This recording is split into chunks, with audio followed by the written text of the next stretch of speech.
All right, good evening. Excuse me, and welcome to tonight's council meeting for April 7th. Let you know that this meeting is being live streamed, and if you could just shut off all your electronic devices, that would be greatly appreciated. We will start our meeting with a land acknowledgement. As we gather here today, let us be reminded that the community in which we live, work, and play is situated on traditional, unceded Algonquin First Nation territory. We would like to acknowledge and thank the Anishinaabe people and express our respect and support for their rich history and culture. Can I get a call to order, please? Councillor Kavanagh and Councillor Hinton send their regrets, and Deputy Mayor Tennant is running a few minutes late. Otherwise, all members of council are present, so the remaining four of you. Thank you very much. As stated, Deputy Mayor Tennant is on his way. Item number 3 is the approval of the agenda. Recommended motion is that the agenda be approved as presented. Could I get a mover? Moved by Councillor Atkinson, seconded by Councillor Comley. All in favor? Any opposed? And that's carried. Disclosure of pecuniary interest or conflict of interest of general nature thereof can be made now or at any point throughout the meeting by notifying the clerk. Item number 5 is the approval of minutes. Could I get the recommended motion, please? Turn my mic on. That the council minutes dated March 24th, 2026 be accepted as presented. Moved by Councillor Sakaspina, seconded by Councillor Comley. Our minutes are limited tonight. Any discussion on the minutes?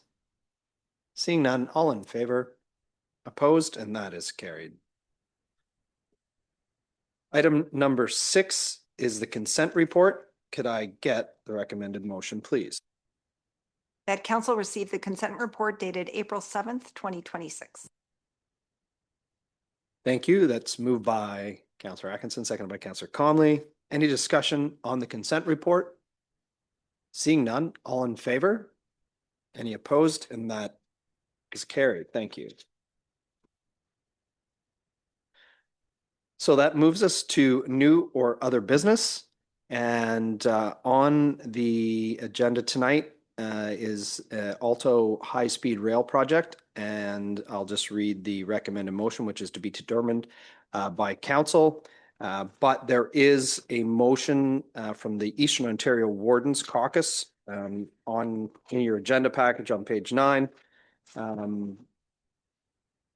And online as well for everybody to see. This would be an item that we could approve or discuss to approve or deny, as the case may be. Again, it was approved by the Eastern Ontario Wardens Caucus and 2 weeks ago approved by Lanark County. But with everybody around us having had discussions about this, I felt that it was good that we open it up and have discussions here in Carleton Place. And so we will do that. So I will get a mover and seconder to get it on the floor to have a discussion. Moved by Councillor Sakaspina and seconded by Councillor Atkinson. And I will, I don't know, Diane, that I need you to say anything on that. But you could if you had something to say. Other than, I was just wondering where it talked about the EOWC, the Eastern Ontario Wardens Caucus, would you want to put in the town of Carleton Place, or are you looking for a motion to support the resolution from the Eastern Ontario Wardens Caucus? So just, to distinguish there. Right. And I think that through the discussion, we can come up with that and what the council wishes to do.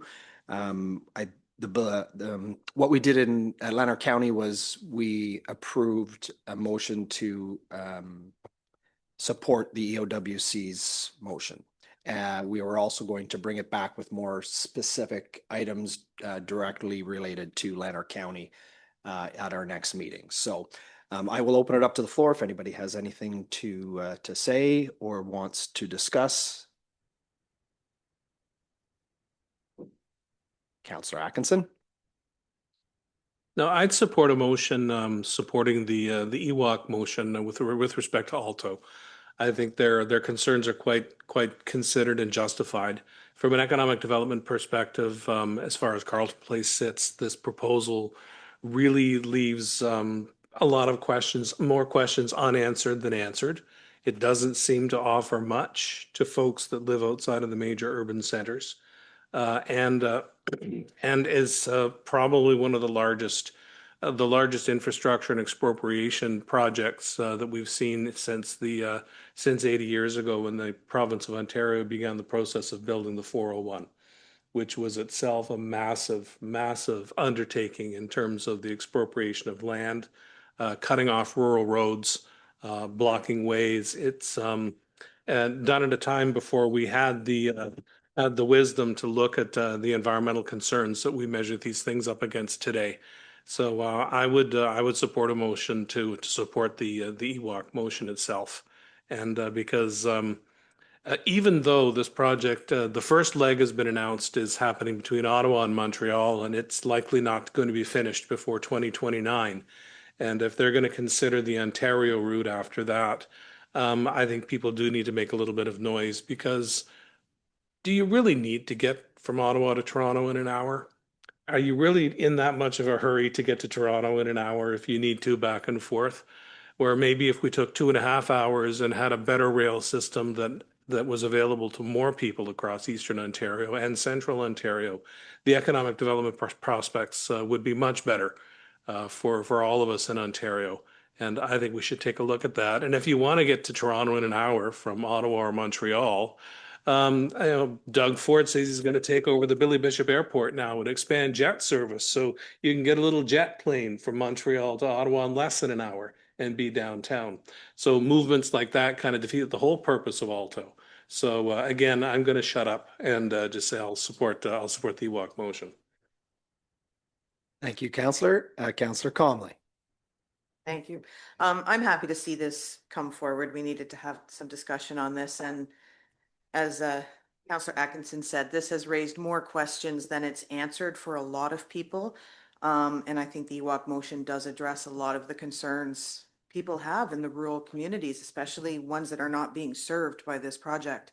So yeah, like you said, we need to make some noise and get some questions answered before this gets approved. So as it stands, I would support the motion to oppose the Alto project in its current form, as EWOC says. Thank you, Councillor Comley. Councillor Sakaspina. Can I really say what I feel about the Alto project? We've never denied you Oh. the opportunity to I'm speak just before. finally glad we'll be able to say something. It's going to be a little blank here, but I don't know why people have called us, some of us, spineless and useless for not saying our opinions about the Alto train on social media. You'd have to be blind to see the amount of anti-Alto I have shared from others, and Mayor Toby has had frequent posts on the subjects, and we've signed the petitions and we've supported Scott Reed. Last week, Perth made a motion to not accept it. Mississippi Mills is still discussing, and Smith Falls, well, Mayor Panko's editorial today in the Journal, he's not sure, and he really wants the train to stop there in Smith Falls, which we know will never happen. The Alto folks do not care about anything and have their own plan, sad to say. Even though I'm against it and thousands of others are too, they don't care what we have to say. Especially us, and Mississippi Mills, as it's likely going nowhere near us. As Andrew would say, it's not coming down Bridge Street. But it's still possible it will impact parts of Lanark County, and there are neighbors. Expropriation of farmland and destroying sensitive habitats, cutting through properties that have been in families for generations. Right now, the costs are estimated at $90 billion, but that likely won't nearly cover it, and the cost will go to the moon.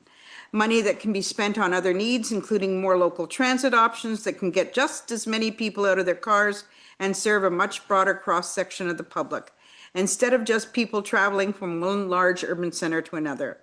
I have protested things until the ink was dry on the contracts, like the metric system, the 401, Highway 7 with the McRae Farm still is a standing reminder out there. HST, ATMs, and the list goes right down to poor Frank Myers from Trenton, who fought until the end and never cashed a check for his expropriated farm in Trenton. Should we stop protesting? Never. Stand up and voice your opinion. We know 3/4 of the country will never use it, and it is incredibly selfish and short-sighted thinking. Thank you very much. Thank you, Councillor Sakaspina. Good to see you, Deputy Mayor Tennant. You want to weigh in on this, or? All right, sure. Um, yeah, as Linda said, I've said a few times it's not coming down Bridge Street if common sense dictates anything. I'm not a fan of the project on multiple levels. Feel like the $90 billion and counting could be spent in better ways.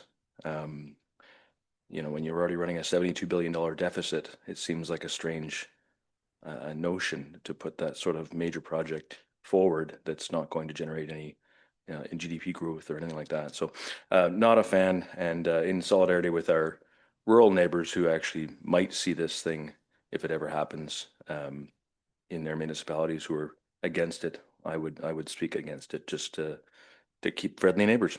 Thanks. Thank you, Deputy Mayor. And yeah, I guess I'll finish this off.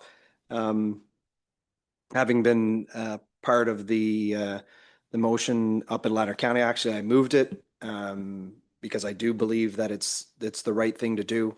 Everybody has truly kind of captured my thoughts on it. When Alto first came to Lanark County last year when I was warden, I raised the concerns about who it was serving and the issues that it would cause in rural Eastern Ontario, regardless if it went south or north. And the conversations that I've had with Alto since that first discussion haven't really given me any reason to change my mind.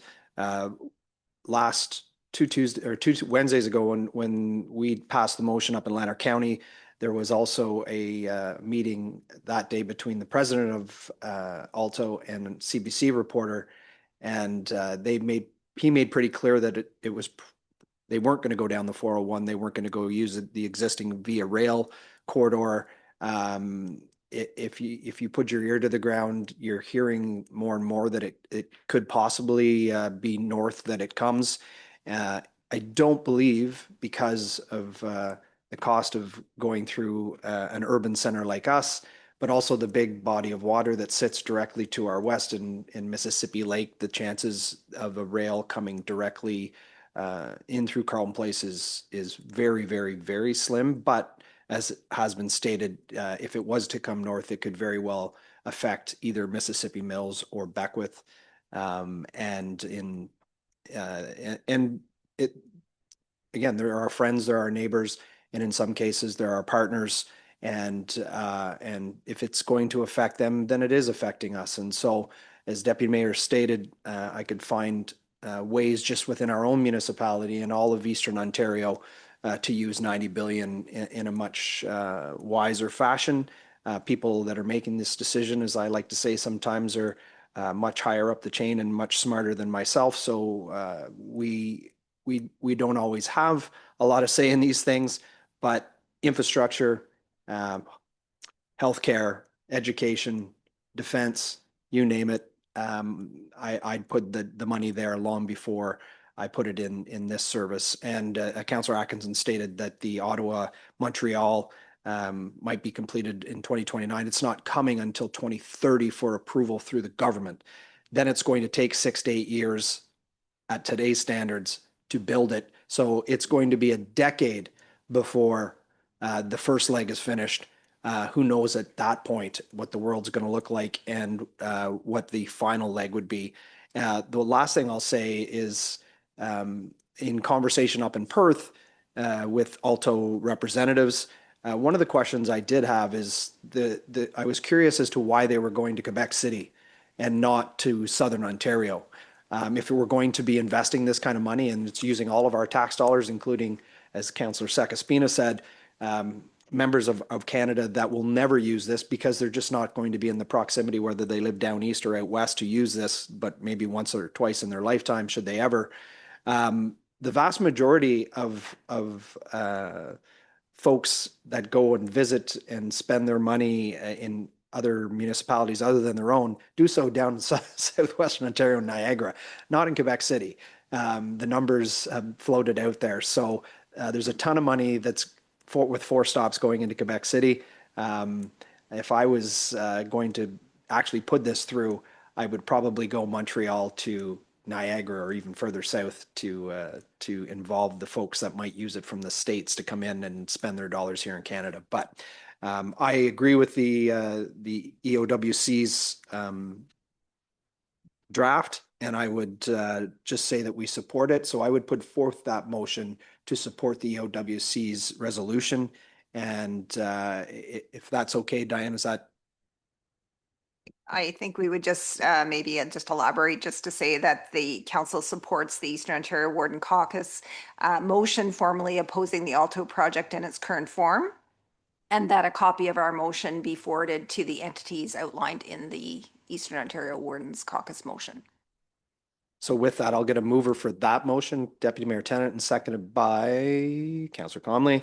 Is there any further discussion on that motion? I think we've said it all. Seeing none, all in favor? And any opposed? And that is carried. Thank you very much. That moves us along to bylaws. First bylaw for approval of part lots on Wiley Way. Can I get the recommended motion, please?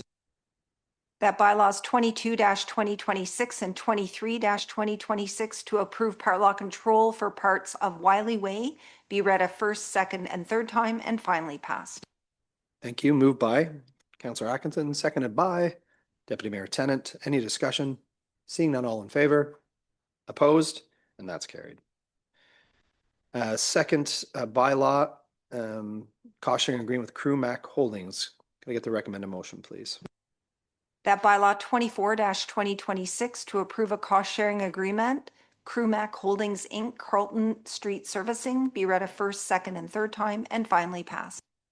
Thank you. Moved by Councillor Comley, second by Councillor Sakaspina. Any discussion on the cost sharing agreement? Seeing none, all in favor? Opposed? And that's carried. And the last bylaw is to establish tax rates for 2026. Recommended motion, please.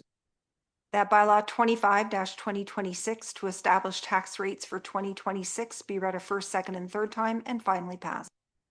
Thank you. Moved by Deputy Mayor Tennant, second by Councillor Sakaspina. Any discussion? Seeing none, all in favor? Opposed? And that is carried. And that does it for bylaws. Moves us on to announcements. Excuse me. There are two official announcements. The first being that April 19th to April 25th, 2026 is National Volunteer Week, and April 22nd, 2026 is Earth Day.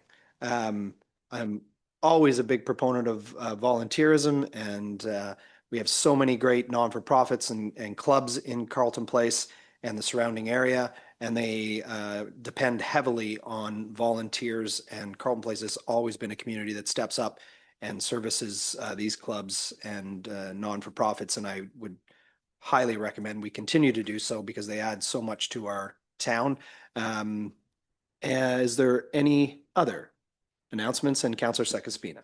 You're missing my two friends here, but the Legion Breakfast is this week, Saturday 8 to 10, and the annual general meeting of the Carleton Place and Beckwith Historical Society will take place on Sunday, April 12th at 1 p.m. James Milkulasik, yes, co-owner of the Tri-Century Mill on MacArthur Island, will be the guest speaker. James will share his experience in transferring the MacArthur 1870 stone mill. Presentations will begin at 1 p.m., followed by a short business meeting. Light refreshments will be served. All the seniors out there, have you been to the Station Active Living Center? Between 55 and 105, and I'm sure if you're 106, you can come out too. Check out the Station Active Living Center located at 132 Coleman Street. Drop in for coffee, tea in the lounge. Participate in exercise classes, seminars, music, crafts, and more. Seniors are welcome to drop in for coffee or tea, have a chat, and participate in all the activities, cards, crafts, exercises, classes, and more. Hooray. Thank you, Councillor Sakaspina. Anybody else? Don't have Councillor Kavanagh here or Councillor Hinton. I will do Councillor Hinton's normal props about the hockey. Unfortunately, the Carleton Place Canadians were beat out by the Rockland Nationals. They did manage to win a game against Rockland, which was only their fourth loss of the season. It is quite possible that it might be the only loss that Rockland sees heading to the Bogart Cup. So congratulations to Carleton Place. and the Canadians on a great year. And we wish you all a safe and healthy off season. And we will see you back at the rink next season. And with that, we will move to the confirmatory bylaw. Could I get the recommended motion, please? That bylaw 26-2026, confirmation of council proceedings for April 7th, 2026, be read a first, second, and third time and finally passed. Thank you. Could I get a mover? Moved by Councillor Comley, second by Councillor Atkinson. Any discussion? Seeing none, all in favor? Opposed? And that is carried. And that brings us to adjournment. And the recommended motion is that this meeting be adjourned at 6:21 p.m. Could I get a mover? Moved by Councillor Atkinson, seconded by Deputy Mayor Tennant. All in favor? And we are adjourned. Thank you very much. That moves us along to the Committee of the Whole, which is run by Deputy Mayor Tennant. Thank you. Moving right along. We did the call to order for council. We're still missing Councillor Hinton and Councillor Kavanaugh with regrets. Moving on to approval agenda. Suggested motion that the agenda be accepted as presented. Could I have a mover and seconder, please? Mayor Randall and Councillor Conley, all in favor of the agenda? And that's carried. Any declarations or conflicts tonight? Quick scan. I see no one. We need to approve the minutes from last meeting. Suggested motion that the Committee of Whole minutes dated March 24th, 2026 be accepted as presented. A mover and seconder, Councillor Atkinson and Councillor Comley, all in favor. Thank you. We were missing two, so we're gonna have to be quick on the draw tonight. On to reports. No delegations, presentations. Our first report is Guy Bourgon. Loader procurement. Suggested motion that council approve waiving procurement policy provisions and award the contract for the supply of a new loader with plow accessories to Hardington Equipment in the amount of $377,450 in HST through an invitational solicitation process. A mover and seconder to get it on the floor. Mayor Randall and Councillor Atkinson. Go ahead, Guy. Thank you, Deputy Mayor Tennant. Good evening, Council. In recent years, when we've gone out to get equipment, we've taken advantage of the LAS approved equipment supplier list. Unfortunately, this year, for whatever reason, one of our preferred suppliers that have supplied us with our last two loaders, two very good pieces of equipment that has seen very little maintenance required on them over the years, wasn't on their list. So our town mechanic went out and solicited bids from both those that were on the list and weren't on the list for our loader and plow, that our new one that we have budgeted at $400,000 for this year. And we got three competitive bids submitted to us for that piece of equipment, as indicated in the report, which fall within budget. At least the low bids fall within budget. And what, as mentioned in the recommended motion, it's a deviation from our normal procurement policy requirements, where whenever it's over $100,000, we're supposed to go to an open tender. In this case, our mechanic went to an invitational tender to all the local area vendors. So we are asking for a waiving of the procurement policy requirements and the award to the low bidder, Hardington Equipment, in the amount of $377,450 plus HST. And with that, I'll take any questions. Thank you for that. Any questions for Guy? Dana? Yeah, I have a question about waiving the procurement process. I'm assuming there's a benefit to an open competitive process, if nothing else other than optics. What is the benefit of waiving it for this project, and why wouldn't we go to an open bid? Through the chair, it is unlikely that the bids will be any different than what we've already received, as all the local area vendors were contacted for this procurement process. Even though it wasn't an open bid, they were contacted, and the ones that were interested did submit their bids. The last time, a couple of times that we've gone out, the low bidder here was the low bidder there, and we have two Doosan machines that are already in our yard that are very low maintenance and are operating very, very well.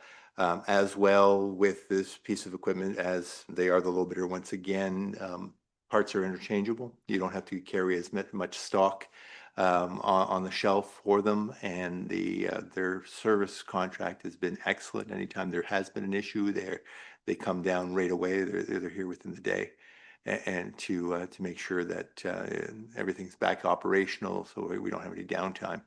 So I don't think anything would be gained by going to an open tender, but if it's council's desire to do so, we certainly shall.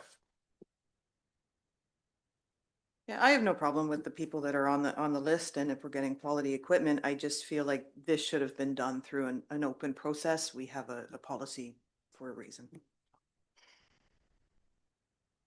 Any other questions or comments? Mayor Randall? Guy, is part of this a timing issue too? Like again, does it take longer to go through the open bidding rather than the invitational?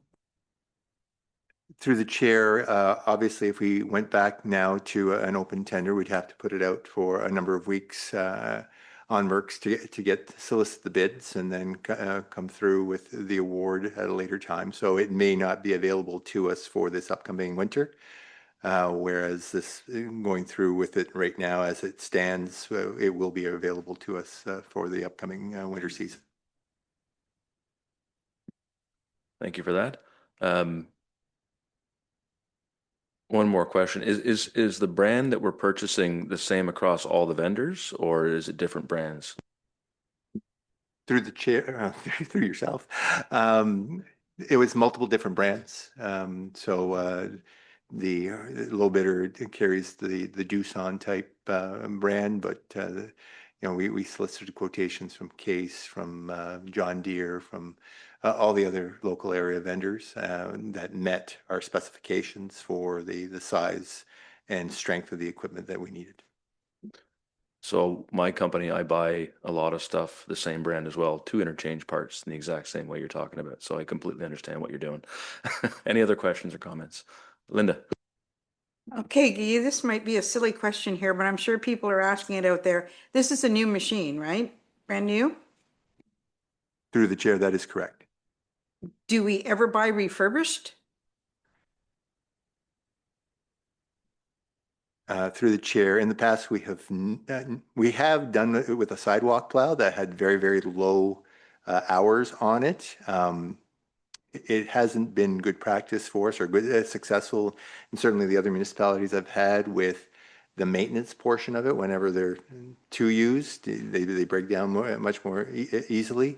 When we buy a piece of equipment, we want to make sure that we have 10 solid years of performance out of it with as little maintenance as possible. And we haven't seen that on larger pieces of equipment that are refurbished and or bought with many hours on them. Any other questions or comments for Guy? Okay, going to vote. Sorry, show of hands, all in favor of the suggested motion? So we got 1, 2. You got 3. Okay.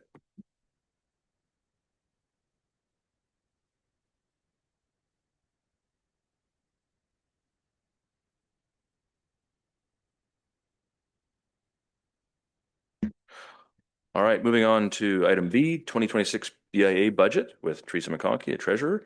Suggested motion that council approve the 2026 operating budget for the Carleton Place Downtown Business Improvement Area, BIA, and that the levy portion of the operating budget for the BIA in the amount of 177,160 be approved, and that the treasurer be authorized and directed to prepare the requisite bylaw pursuant to Section 208 of the Municipal Act 2001 to levy the 2026 BIA budget, and that the following schedule of payments for 2026 be approved: April for 86,697 and June for 90,463. Mover and seconder, please.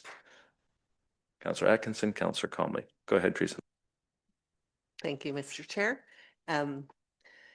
So the BIA's board has approved this budget. Just under the Municipal Act, we need to bring it here for your approval.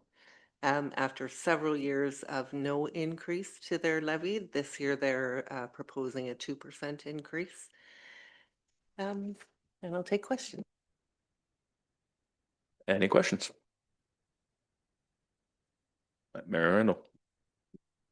For folks out there that might not know, Teresa, can you just explain where that money comes from? So that money is levied on the commercial properties within the BIA area. Thank you. So just to be clear, it does not come from the general tax roll. Sorry, I put my head down. I'm assuming you nodded to that. It was Thank you. confirmed that it's not general taxation paying for the BIA budget. Any other questions or comments? Moving forward, all in favor of the suggested motion? And that's carried. Thank you. Thank you, Teresa. On to item C, Community Improvement Plan Amendment with Nikki Dwyer, Director of Development Services. Suggested motion that council pass a bylaw to amend the town's community improvement plan, bylaw 53-2022, as presented in the Director of Development Services report dated April 7th, 2026. Mover and seconder, please. Councillor Sekespina, Councillor Calmley. Go ahead, Nikki. Thank you. Thank you, Mr. Chair. So this is a follow-up report to the public meeting that we had last week. I don't want to go through all the details of the program changes again, but there is a track change copy of the bylaw that's available attached to the report for those interested. What I do want to go over is just the one follow-up comment that we did receive, as well as to point out to council the proposed amended boundary for the facade improvement, which is found on page 5 of the PDF of the report and is noted as figure 3. You can see within figure 3 the extent to which the boundary will change. It is a considerable land mass that it is growing by. But as I said at the public meeting, when I counted, it's an additional 79 properties. Like I said at the last meeting as well, at this point, we do not use all of our funds that are allocated to this program year over year. If we add more properties, obviously I expect eventually the demand will increase. If council chooses to increase those funds to make more projects available within that district, then we will certainly bring it forward as part of the budget proceedings. But that's not really the nature of the discussion that we're having tonight. Tonight's discussion is simply about the programs and the details of the programs that are being offered. The one follow-up comment that we did receive was with respect to brownfield programs, and it was a request by a resident to consider turning that program on. Again, the nature of that request is more in line with budget discussions. To date, council has not funded that portion of the program. It exists in policy, and should you ever decide, or a future council ever decide to use it, then you may allocate budget funds to it to be used within that fiscal year. If you don't fund the program, then the program is not run and it is not offered for residents to apply to. Lastly, at the statutory public meeting, Mayor Randall, I believe, made a question about tying in a tenure for giving affordable housing grants. I've written a paragraph within the staff report on page 5 as well, but I did want to clarify that there are specific terms in section 4.2 of the existing policy that speak to what would happen if there is a breach in the agreed upon term. It does not, however, specifically establish a timeline within the policy document itself, and instead refers to that being included in the eventual funding agreement that the recipient would execute with the municipality. I think that's a preferable approach because I think council in the future may want to consider whether or not 20 years is an acceptable timeline for all the grants that are being offered. Some of the grants, for example, only total about $5,000 for the construction of an accessory unit. That may not be equal, say, to a TIER grant for tax relief for up to, $100,000. You may want to scale those two things differently.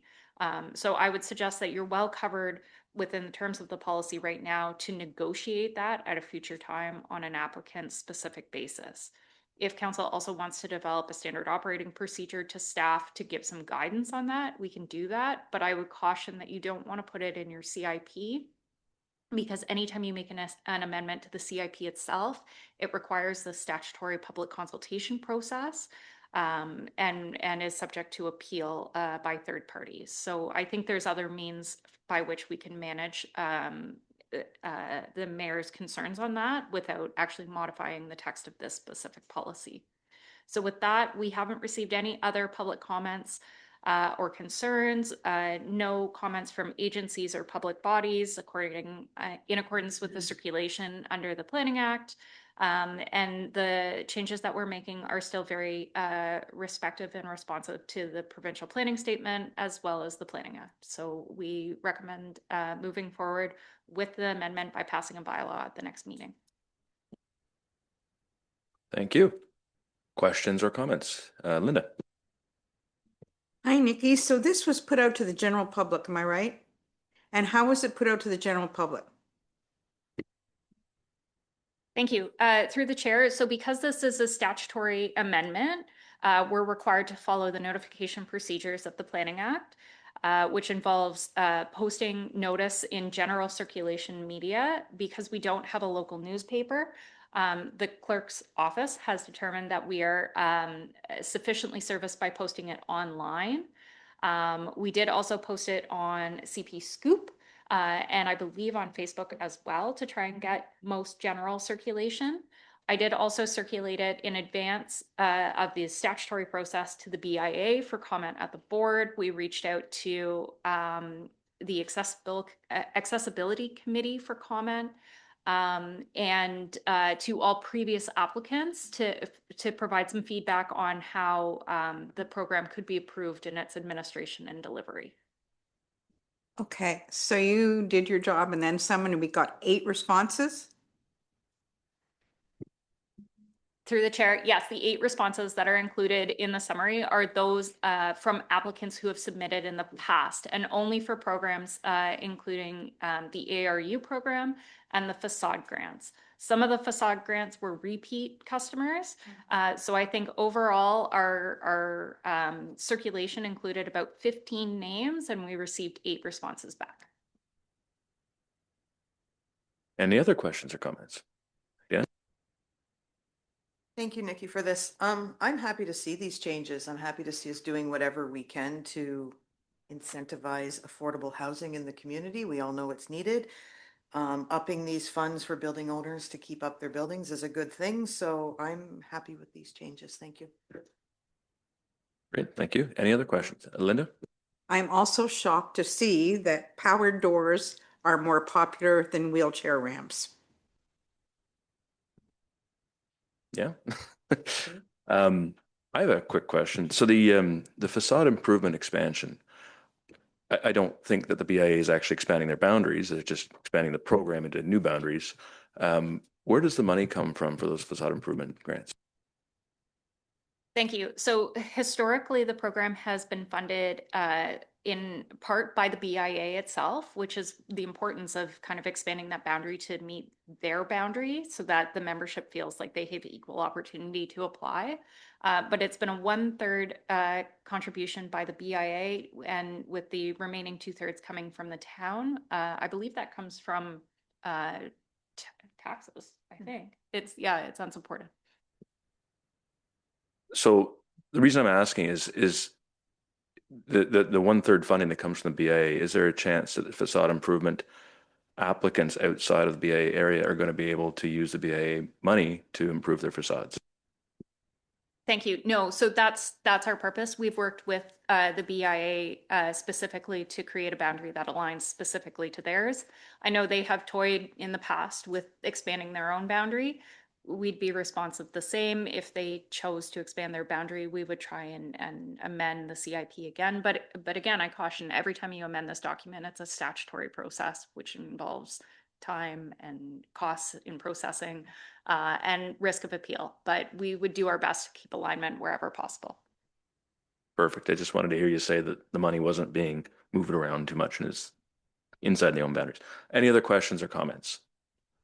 All in favor of the suggested motion? And that's carried. Thank you, Nikki.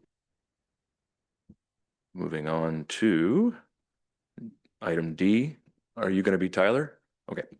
DP3-01-2026 455 McNeely Avenue.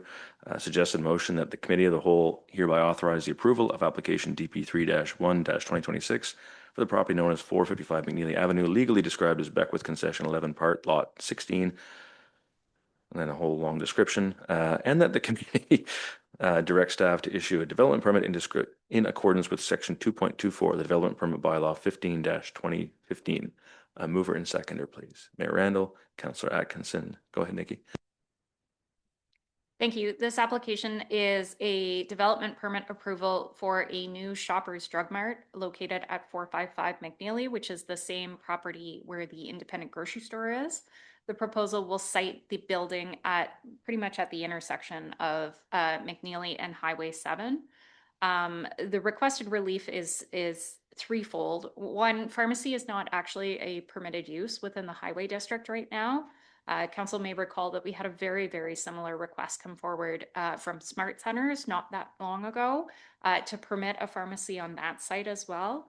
This is something that staff have amended in the new development permit bylaw, but as that bylaw is under appeal, we're bound to circulate it as a class 3 to add it as a permitted use in the interim. The other two components of relief include a reduction of commercial vehicle loading spaces where the bylaw requires 2, and the applicant has indicated that for a store of this size, they typically only build 1. They did provide additional studies and reports to support that 1 would be sufficient for their loading needs. And finally, the last piece of relief is for a reduction in the bicycle parking spaces, where the bylaw requires 21 spaces and only 5 bicycle racks are provided. In his analysis, Mr. Duval did note that each rack could technically hold 2 bicycles, thereby creating 10 spots, which he believed was appropriate for the scale and location of the development and was not likely to cause adverse impact to users of the site. So with that, we do recommend approving the DP3. A development permit agreement will be executed with the landlord for the site, and we hope to move forward with construction of this project. Great. Thank you. Questions or comments? Linda? I have no problem with this. Only 17% of the site is used, and it's going to go where the garden center usually is anyway. So I foresee no problems. Any other questions or comments? Dana? Yeah, I have no problem with the development as proposed. I do hope this reduction of parking doesn't come back to bite us with the price of gas. More people biking, but if they can get 10 bikes in there, that'll probably do. So I'm okay with it. Great. Anyone else? Mayor Randall? Thank you. Yeah, I too, interested to see what's happening at the other end of McNeely with the other Shoppers Drug Mart, but this one being in there, but Loblaw zoning Shoppers makes sense for them to do this. I think everybody who's lived here long enough realized something was going to go in that corner eventually, and I don't know that I thought it was going to be a Shoppers, but more than happy to approve it. Is Nikki, so there is a drive aisle that comes in, and so there's going to be at times on the left-hand side, there will be a garden center, and on the right-hand side, Shoppers. Will there be more of a curb so that people can't, like, is there going to be more of a defined path into both sites now with that, with the Shoppers going in for safety reasons? I don't know. I can take a look at the grading and drainage plan in more detail and confirm. If there isn't a curb alignment coming in, I hear your point on safety, and we'll ask for the modification before executing. Appreciate that. And again, I too am not too concerned about the biking. Who knows with gas, Councillor Comley, but we'll take a look. Is there any way to add in that, you know, in a couple of years when, you know, everybody's driving bikes and we need it, that you can add these things? It would behoove them if people were coming out and bringing bikes, but is there a mechanism for us to like have something added down the road should a, you know, cars all of a sudden stop driving around Carleton Place? I would like to think that user demand would drive that and they would see it sensible to add more. If they didn't, there wouldn't really be a stick for us to use to require it, but it could be a program that we implement through a CIP and give money for people to add bike racks, more bike racks. That's the best I can offer though. I'm good with not adding it to a CIP currently. Anyways, I'm good. Thank you for answering. The biggest question for me was the curbs on that one. And if you could answer that, that's terrific. Thank you. Thank you. Councillor Atkinson? again, generally favor with the development, but back to the bikes. Now that we've covered off where to park your bikes, how about how to get your bikes to the site to begin with? It's a tough place to get to, whether you're on foot or you're going on bike, because the MUP doesn't reach there yet. Are there plans to accelerate the development of that pathway so that you can actually get your bike to the bike parking station at the new Shoppers Drug Mart? Whoops.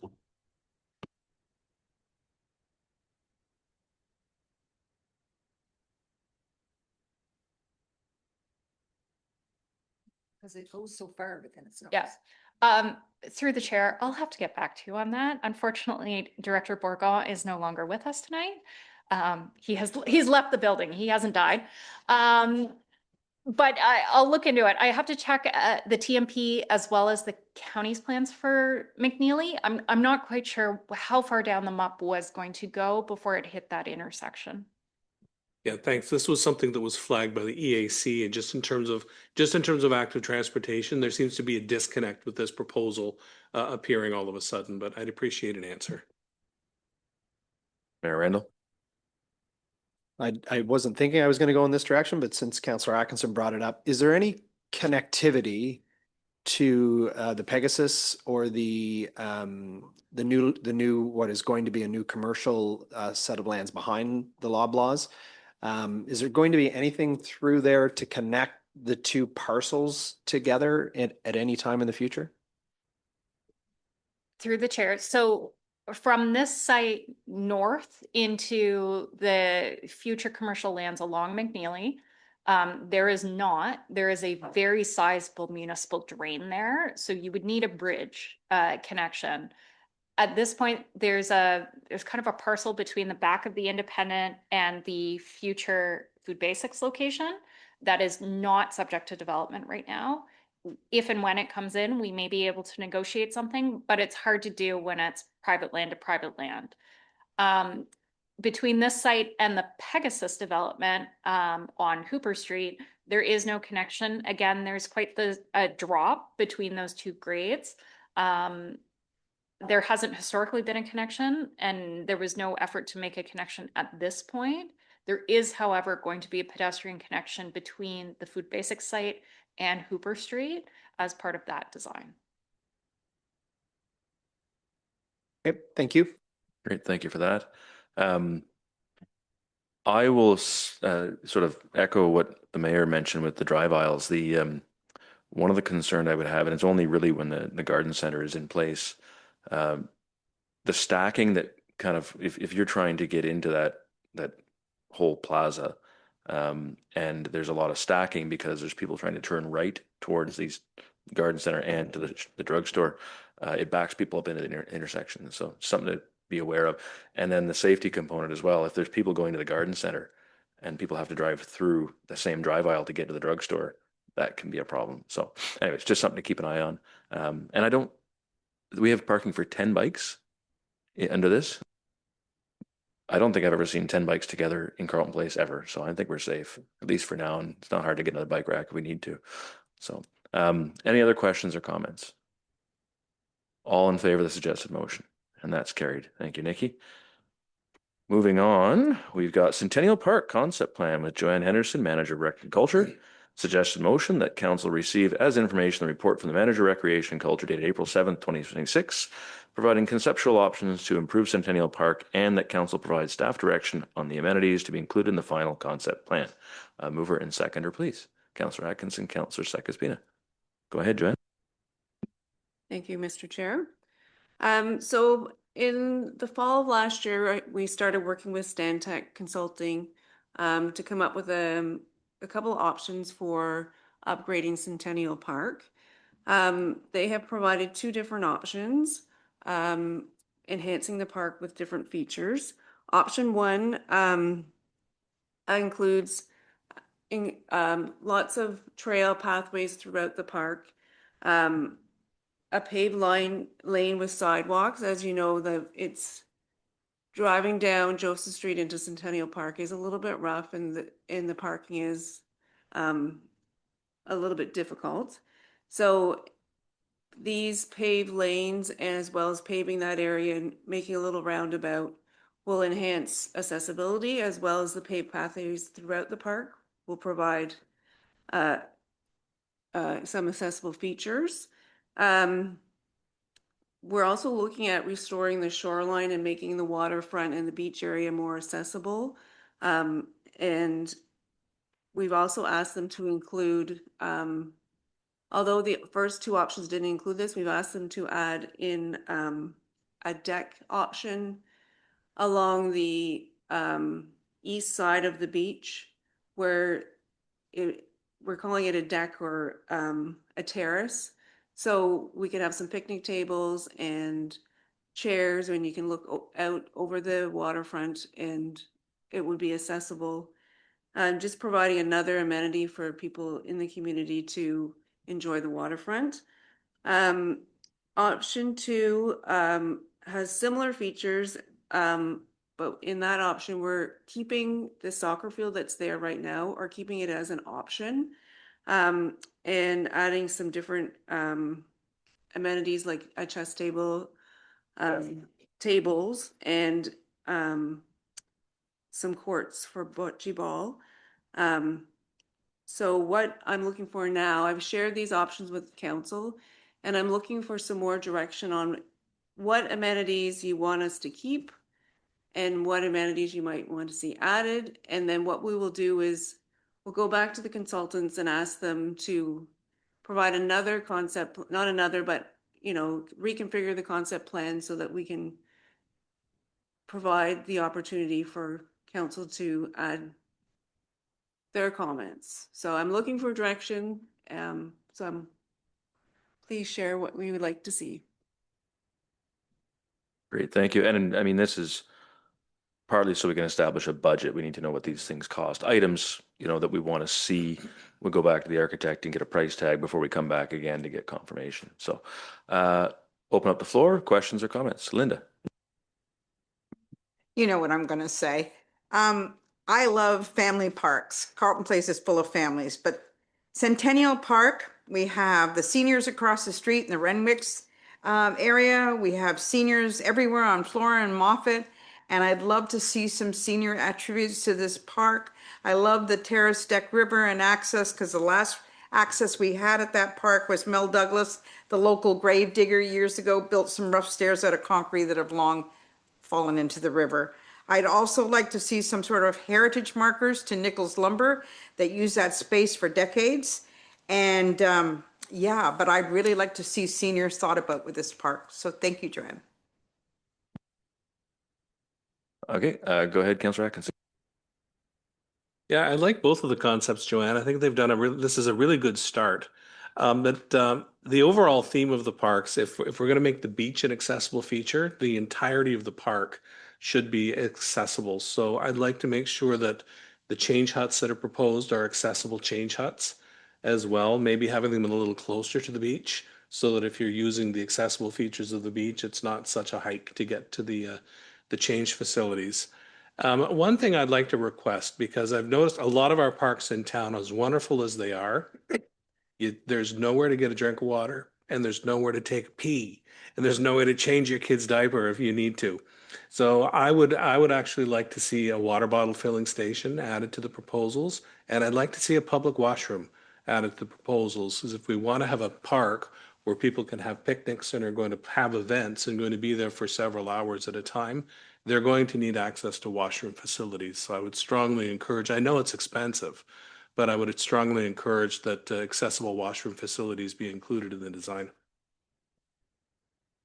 Great. Dana. That touched on some of my questions. So a water fountain is indicated on these plans, but as far as I know, there's not currently any water access to that park. So I wasn't sure if we were adding water access, and if we are, then absolutely bathrooms need to be available, especially if you're doing barbecues and picnic tables. People are staying for a while.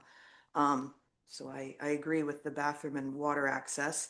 The other thing is it does show these water swales and rain gardens, and that's not a wet area currently. So why are we creating rain gardens there? And is that something we should be looking at? Do we need that for stormwater? Through the chair. No, I'm not sure if they just didn't understand the topography of the location, because it is very dry there.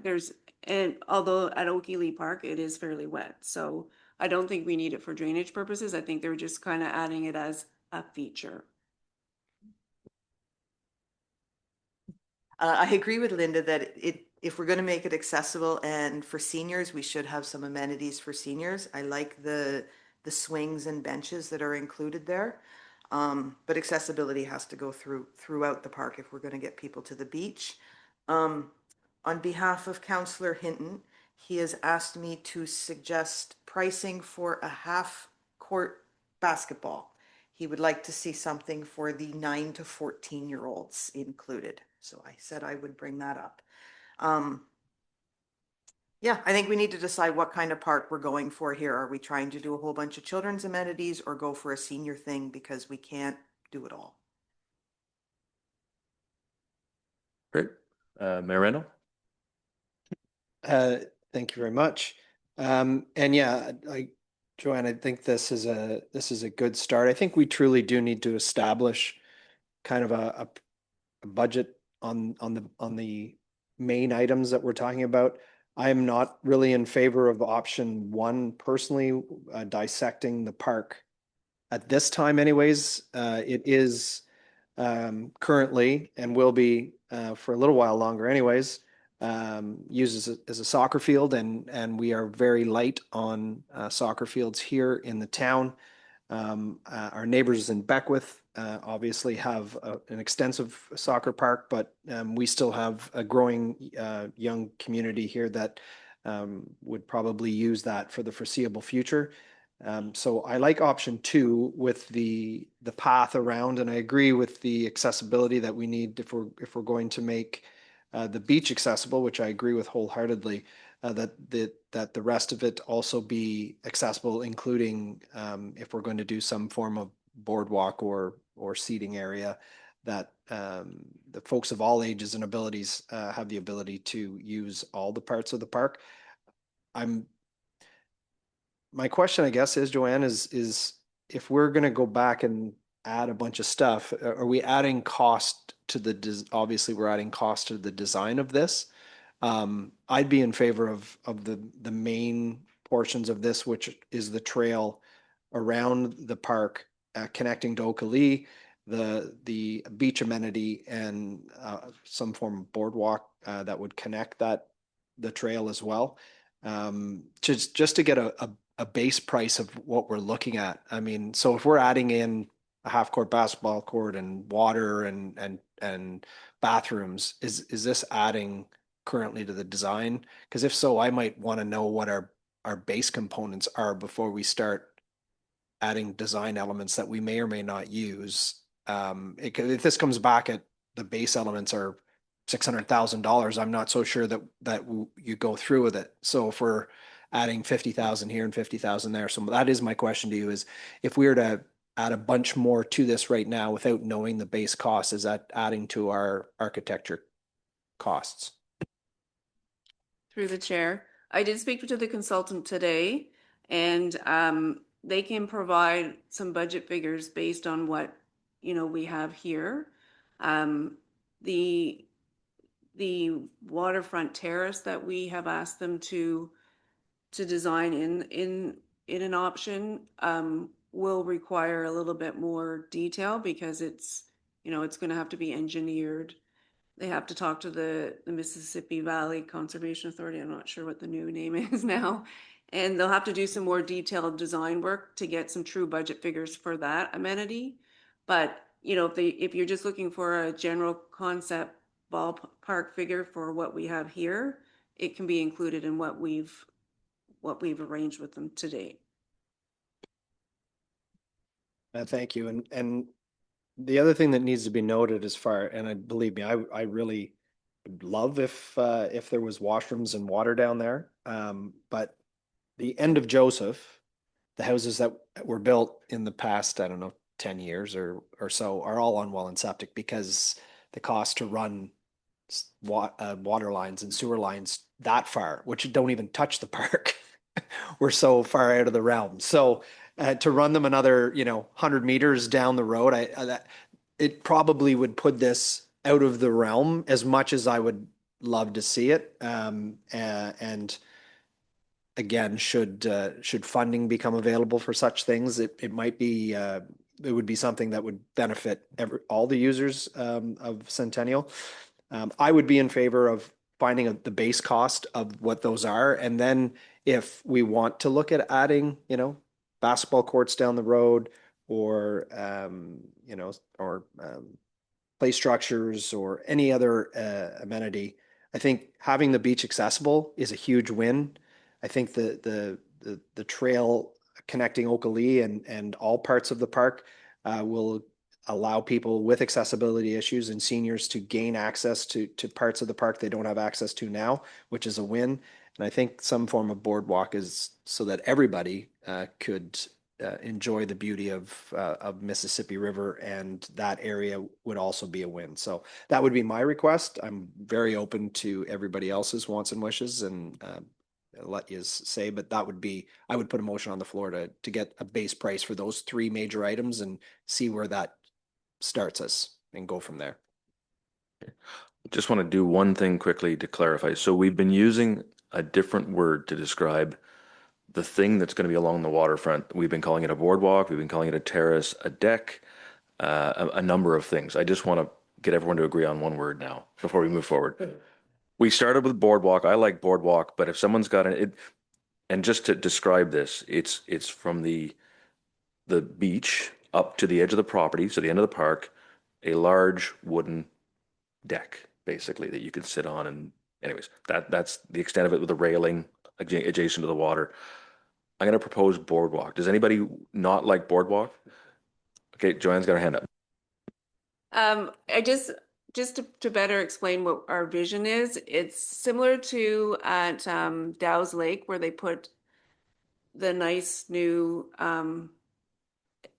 it's not really a boardwalk because you're not going to be walking on it. It's more of a deck, but anyways, that's the vision that what we're trying to get at. So you can call it whatever you want. I'm just so you know, we're all on the same page with what we're visioning. Okay, so that's the description. Is boardwalk okay moving forward? Okay, we all good? Okay, it's a boardwalk. Dana. I think Dobie's got the right idea of just getting a base price and adding from there. I know we've had a lot of discussions amongst us and between different groups, and the revitalizing of the beach and making the beach more usable to more people has been a priority through those discussions all along.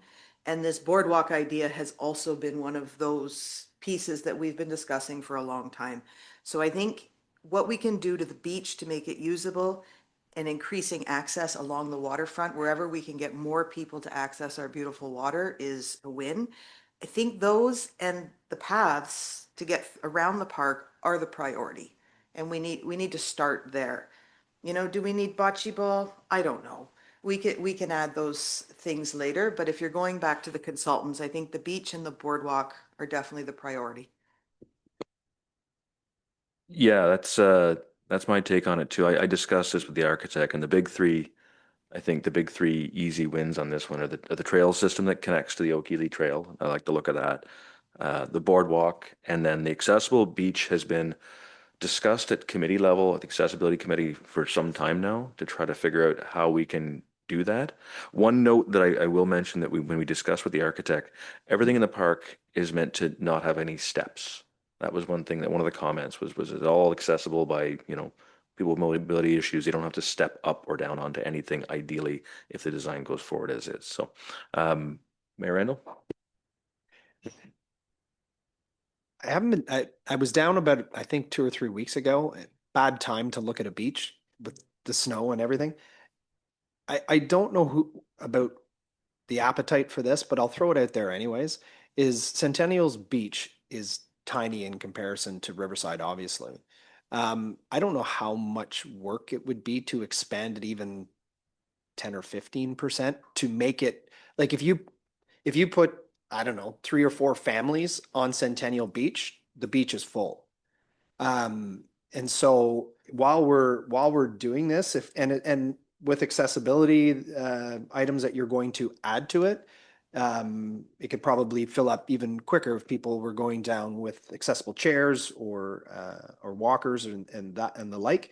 So, I know going probably east-west is not an option because of kind of the topography of the beach, if memory serves me. But heading back a little bit towards what would be the soccer field might be something that is possible. I just don't know what would be included with the MVCA and permits and all that kind of stuff. But I wouldn't mind it finding out if we're going to make the beach accessible, what an accessible beach at 15 or 20% bigger would cost us. And maybe it's not in the cards financially, but you're only going to probably do this once in our lifetime, and so that would be the time to do something like that, just to so that more people can take advantage of the beachhead. Thank you. How far is this accessible beach going? Because at one time, at the end of Flora Street, you had the bridge that went across to Hawthorne Mill, the floating bridge. There's lots of debris in that water. So how far are you taking it?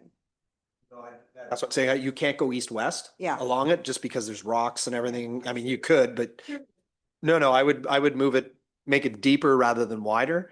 And your accessibility is going to be the length of the beach, right? You walk onto the beach and get into the water with mats or ramps and the such. But anyways, I'd throw it out. Other than that, I'm fully in favor of the 3, getting the pricing on the 3 and going from there. So I'm going to try to summarize the comments. Option 2 has everything we discussed for pricing. So it's got the trail, it's got now the boardwalk's not written in, but we did discuss that with the architect so that she's aware.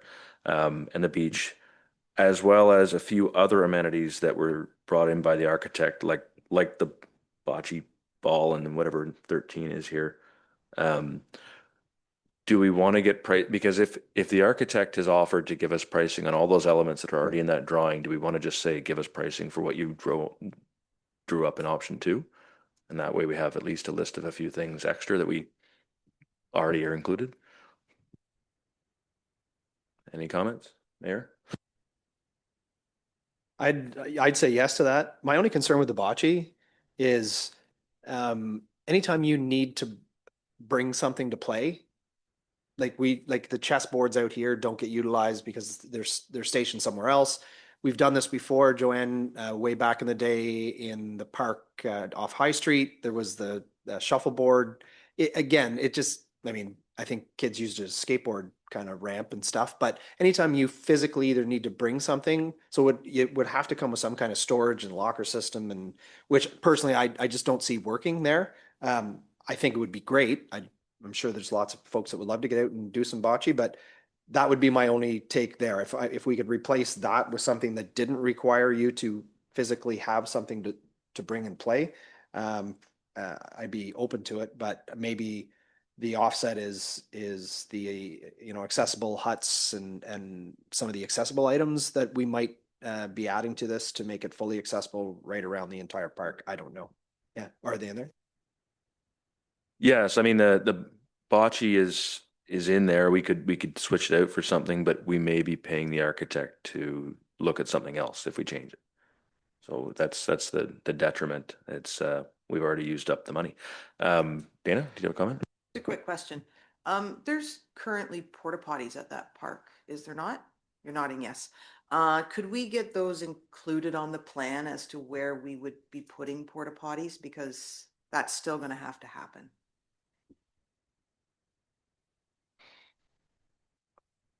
Okay, so we're all generally in favor. Bocce's not looking great, but it's still in there for the time being, unless we wanted to put something else and try to get pricing for something else, Joanne. Why don't we ask the consultant if they have any other suggestions? Do you feel like you've got the direction you need to go ahead and speak to the architect? The only thing that I am concerned about is the details and the costing for the boardwalk.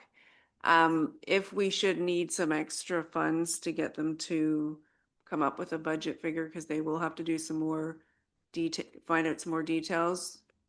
Is council willing to provide some more funds? And I think we should be able to cover it through development charges.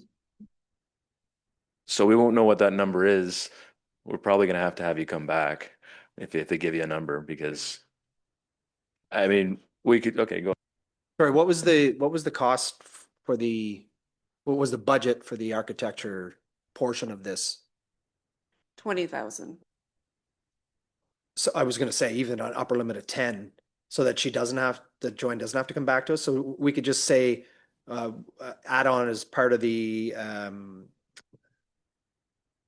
sorry, concussion's coming in. Right, no, a recommendation, sorry. That we add an upper limit of $10,000 for any additional architecture or design elements. Does that sound right? And so that would then put back on the table some of the other amenities people were talking about, like a basketball court. Well, And that's just so we can get the main item. It's not Okay, basketball court. so we're just looking at detailed design on the boardwalk. If it costs If it extra costs money and any more requires engineering and so on, does anybody have an issue with adding an extra $10,000 to the suggested motion? Upper level? No, seems like everybody's in favor. Okay, so we can move along like that. Any other direction you need, Joanne? I just want to confirm that it would be funded from development charges. Yeah. Just so that, as where the rest Yeah. of it came from. Perfect. Sounds good. Okay, I'm gonna move ahead, all in favor with the suggested motion. And that's carried. Thank you, Joanne. Thanks, everybody. Yay. Moving on to item F. Excited to see what they come back with on that one. That's gonna be pretty interesting.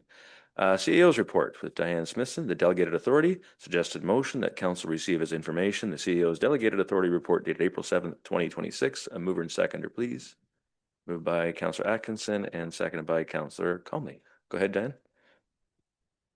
So this report comes forward periodically as I receive delegated authority reports from staff as they're doing procurement. There are 4 items that are noted in here because we're getting underway with tendering and requests for proposals and the like. And just the good news to date is that they're saving so far against budget of about $345,000. So, and as future reports come forward, I will add to this kind of a year to date as well as an amount for the current report. But other than that, if anybody has any questions, I'm happy to answer any. Any questions? So it seems like a good news thing. I had one question about the when someone comes in underneath their budget for some kind of procurement, does the money in the middle go back to their own individual budgets, or does it go to the admin budget?